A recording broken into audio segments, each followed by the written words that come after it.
Hello everyone, my name is Olaoluwa. I'm the College of Arts and Sciences in the Division of Biology, and I'm going to be presenting on the Analgesic Efficacy of Euphorbia bicolor on treating burn pain injury. So burn is a very difficult type of injury to treat because there are so many factors that are contributing to the pain that we see in burn patients. For example, we have oxidative stress damage, we have inflammation, we also have chronification of pain that occurs from the restructuring of the nerve fibers around secondary areas of the burn.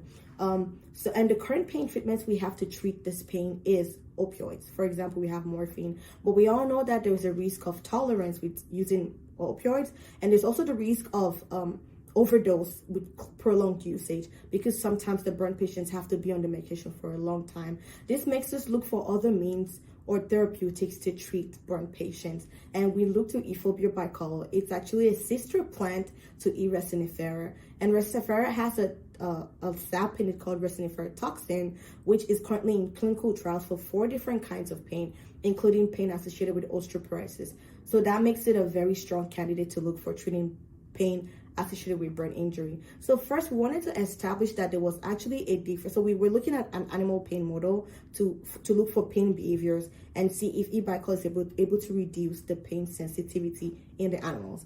And so first, we wanted to establish that there's a difference between burn and sham animals. And we used the model called MCS, which is the mechanical conflict avoidance system. It's a more cognitive decision-making way for animals to test animal behavior. So we put the animal in an aversive stimuli chamber, which is a light chamber, but the rats actually like to be in the dark.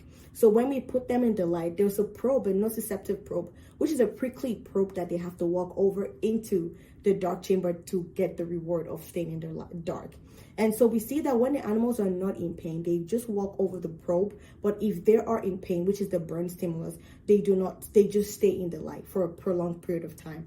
And so we saw that when we gave the animals the E. bicolor treatment, they were now able to move at record speed from the light chamber into the dark chamber. And so we saw that Euphorbia bicolor did help to reduce pain sensitivity. Then we wanted to look at what's going on with the nerve fiber rewiring that we talked about, because the problem is that when there is a lot of nerve outgrowth, there is surface areas for other nerves to synapse and communicate, which leads to a sense of increased pain. And we saw that with E. bicolor treatment, there's nerve regrowth that leads to like a lot of outgrowth was reduced with the treatment.